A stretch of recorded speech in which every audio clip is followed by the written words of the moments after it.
그들이 예수를 가야바에게서 관정으로 끌고 가니 새벽이라. 그들은 더럽힘을 받지 아니하고 유월절 잔치를 먹고자 하여 관정에 들어가지 아니하더라. 그러므로 빌라도가 밖으로 나가서 그들에게 말하되 너희가 무슨 일로 이 사람을 고발하느냐. 대답하여 이르되 이 사람이 행악자가 아니었더라면 우리가 당신에게 넘기지 아니하였겠나이다. 빌라도가 이르되 너희가 그를 데려다가 너희 법대로 재판하라. 유대인들이 이르되 우리에게는 사람을 죽이는 권한이 없나이다 하니 이는 예수께서 자기가 어떠한 죽음으로 죽을 것을 가리켜 하신 말씀을 응하게 하려 함이로라. 이에 빌라도가 다시 관정에 들어가 예수를 불러 이르되 내가 유대인의 왕이냐. 예수께서 대답하시되 이는 내가 스스로 하는 말이냐 다른 사람들이 나에 대하여 내게 한 말이냐. 빌라도가 대답하되 내가 유대인이냐. 내 나라 사람과 대제사장들이 너를 내게 넘겼으니 내가 무엇을 하였느냐. 예수께서 대답하시되 이 나라는 이 세상에 속한 것이 아니니라. 만일 내 나라가 이 세상에 속한 것이었더라면 내 종들이 싸워 나로 유대인들에게 넘겨지지 않게 하였으리라. 이제 내 나라는 여기에 속한 것이 아니니라. 빌라도가 이르되 그러면 내가 왕이 아니냐. 예수께서 대답하시되 내 말과 같이 내가 왕이니라. 내가 이를 위하여 태어났으며 이를 위하여 세상에 왔나니 곧 진리에 대하여 증언하려 함이로라. 무릇 진리에 속한 자는 내 음성을 듣느니라 하신대. 빌라도가 이르되 진리가 무엇이냐 하더라. 이 말을 하고 다시 유대인들에게 나가서 이르되 나는 그에게서 아무 죄도 찾지 못하였노라. 유월절이면 내가 너희에게 한 사람을 놓아주는 전례가 있으니 그러면 너희는 내가 유대인의 왕을 너희에게 놓아주기를 원하느냐 하니 그들이 또 소리질러 이르되 이 사람이 아니라 바라바라 하니 바라바는 강도였더라. 아멘. 대제사장 가야바에게 신문을 받으신 예수님은 이제 빌라도에게 넘겨집니다. 빌라도 관정으로 넘겨진 때가 새벽이라고 하는 것을 보면 아마 밤새도록 신문을 받으신 것 같습니다. 빌라도는 로마 황제를 대신하여 이스라엘을 다스리는 사람이기 때문에 빌라도의 결정은 황제의 결정과도 같은 것이었습니다. 유대인들은 이 빌라도에게 예수님을 십자가에 못 박을 것을 요구하죠. 십자가형은 당시 로마의 반란을 일으킨 반역자들 또는 극악무도한 살인을 저지른 자들에게 내린 사형 제도였습니다. 로마가 많은 나라를 식민지로 삼았기 때문에 식민지 국가에서 많은 저항들이 있었을 것입니다. 그런 저항이 앞장섰던 자들은 십자가형에 처해졌었습니다. 예수님은 스스로를 유대인의 왕이라고 하였기 때문에 로마법에 의하면 십자가형에 해당이 됩니다. 유대인들이 정말 예수님을 죽이려는 것만 목적이었다면 굳이 빌라도에게 넘겨져서 십자가형을 당하지 않게 할 수도 있었습니다.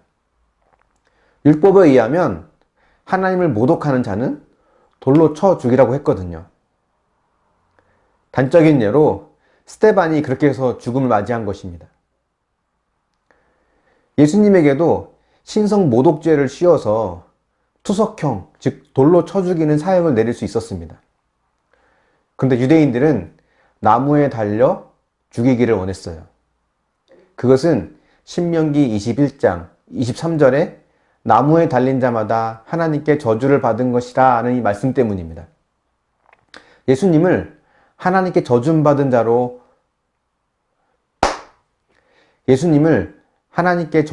자로 몰아가서 하나님으로부터 벌을 받은 자라고 만들고 싶은 것이었죠.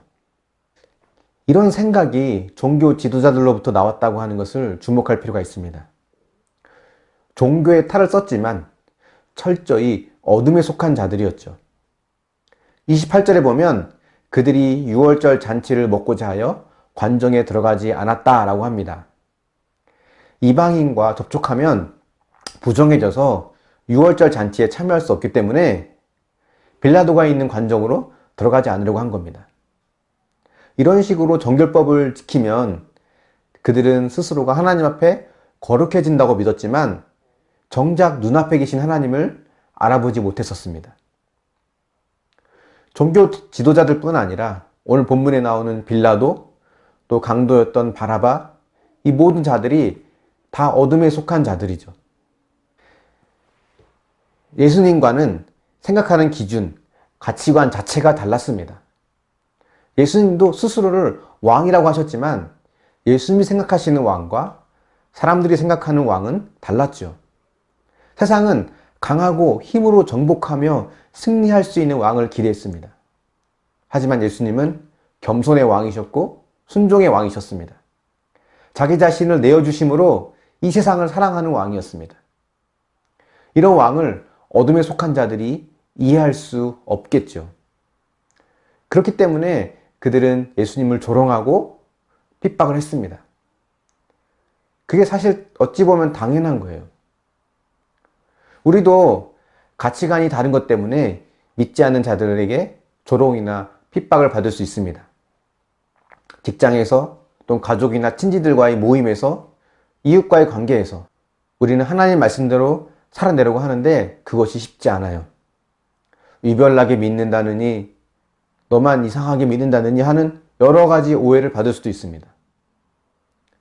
그럴 때는 주님께서 하신 것처럼, 주님, 저들을 용서하여 주십시오.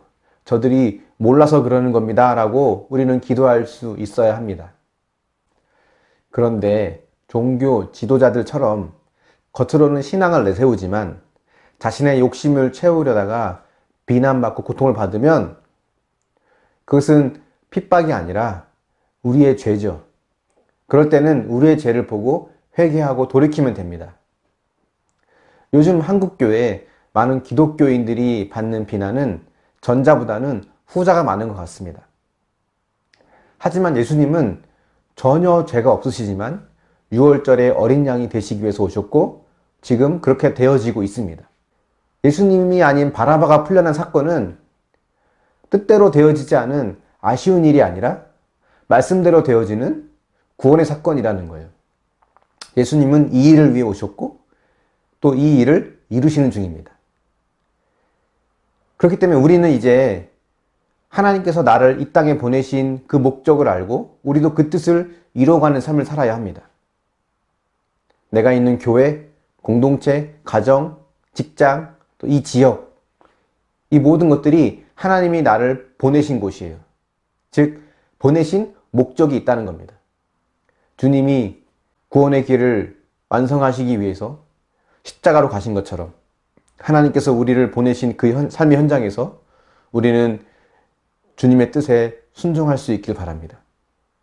비록 그 길이 좁고 험난하다 할지라도 우리는 주님 손을 의지해서 내가 있는 곳에서 하나님 말씀대로 살아내는 저와 여러분이 될 수 있기를 예수님의 이름으로 축원합니다. 한번 묵상해 보십시오. 믿지 않는 자들로부터 차별이나 조롱, 비난을 받은 적이 있습니까?